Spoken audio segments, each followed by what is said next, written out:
Hello नमस्कार दोस्तों, स्वागत है आपका मुकेश 24x7 यूट्यूब चैनल में। दोस्तों मैं आज आपको बताऊंगा स्वामी विवेकानंद जी के बारे में। बहुत ही अच्छी बात है। स्वामी विवेकानंद के बचपन का नाम नरेंद्र नाथ दत्ता था। उनका जन्म 12 जनवरी 1863 को कलकत्ता के बंगाली परिवार में हुआ था। उस समय भारत पर ब्रिटिशों का राज था और कलकत्ता उस समय भारत की राजधानी थी। उनके पिता विश्वनाथ दत्ता कलकत्ता हाई कोर्ट में काम करते थे और उनकी माता गृहिणी थी।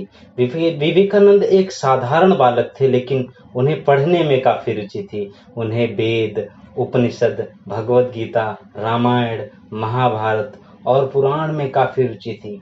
नरेंद्र नाथ ईश्वर चंद्र विद्यासागर इंस्टीट्यूट में पढ़ते थे। बाद में उन्होंने प्रेसिडेंसी कॉलेज में एंट्रेंस की परीक्षा पास की। उन्होंने सार्टिस चर्च कॉलेज में पश्चिमी इतिहास और पश्चिमी दर्शन शास्त्र का भी अभ्यास कर रखा था। 1884 में उन्होंने अपनी बैचलर की डिग्री पूरी की। बाद में विवेकानंद ब्रह्म समाज के सदस्य बने और भगवान को पाने के लिए रास्ते ढूंढने लगे।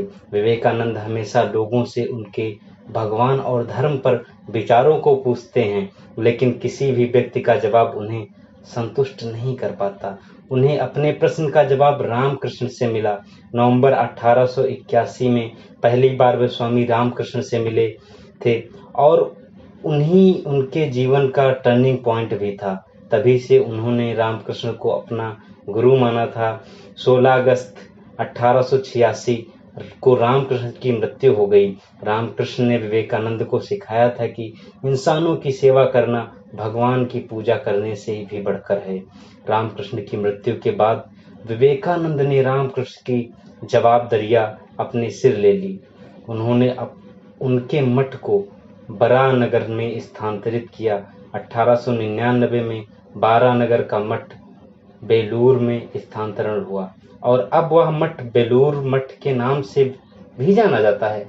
नरेंद्र नाथ ने विवेकानंद का नाम उन्हें खेत्री के महाराजा अजीत सिंह ने दिया था। 1888 में विवेकानंद ने भारत भ्रमण शुरू किया। 5 सालों तक वे पूरे भारत में घूमते रहे और भारत में अलग अलग तरह के लोगों के साथ रहे। जुलाई 1893 में विवेकानंद शिकागो गए। उस समय वहां विश्व सर्वधर्म सम्मेलन का आयोजन किया गया था, लेकिन किसी वजह से उन्हें पहले बोलने का अवसर ही नहीं दिया गया था। लेकिन बाद में कुछ समय बाद प्रोफेसर जॉन हेनरी की सहायता से उन्हें बोलने का मौका मिल ही गया। 11 सितंबर 1893 को विश्व धर्म सम्मेलन में उन्होंने हिंदुत्व पर अपना पहला भाषण दिया। उन्होंने अपने भाषण की शुरुआत sister and brothers of America से की। ये सुनते ही वहां उपस्थित सभी लोगों ने उनके लिए खड़े होकर जोरों से तालियां बजाई। उस समय लगभग वह 7,000 लोग एकत्रित हुए थे। शिकागो के भाषण के बाद उन्होंने विश्व भर में काफी भाषण दिए और बहुत से लोगों से मिले, जैसे कि भागिनी निवेदिता, मैक्स मुलर, पाल ड्यूसेन इत्यादि लोगों से मिले। 1897 में वह भारत वापस आए थे। उन्होंने काफी भाषण दिए। वे सामाजिक मुद्दों पर भी भाषण दिया करते थे। उस समय उनके भाषणों का महात्मा गांधी, सुभाष चंद्र बोस जैसे नेताओं पर काफी प्रभाव पड़ा था।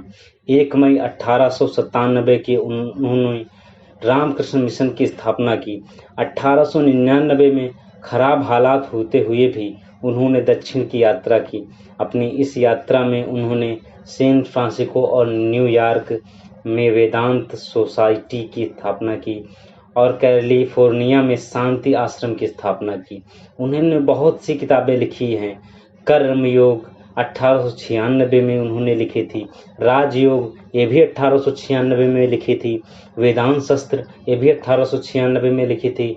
कोलंबो से अल्मोड़ा तक के भाषण 1897, भक्ति योगा इत्यादि। 4 जुलाई 1902 को 39 साल की आयु में बेलूर मठ में ही स्वामी विवेकानंद की मृत्यु हो गई। उनके जन्मदिन को भारत में राष्ट्रीय युवा दिन के रूप में मनाया जाता है। स्वामी विवेकानंद जी हमारे बहुत ही अच्छे थे। स्वामी विवेकानंद जी के बारे में जितना भी बोला जाए उतना ही कम है। क्या आप भी कुछ स्वामी विवेकानंद जी के बारे में जानते हैं? अगर आप जानते हैं तो आप हमारे कमेंट बॉक्स में कमेंट करके बताएं। और ऐसी ही जानकारी पाने के लिए मुकेश 24/7 यूट्यूब चैनल को लाइक, शेयर, सब्सक्राइब करना ना भूलें। और हम मिलते हैं आपको एक नए वीडियो के साथ में। Thank you.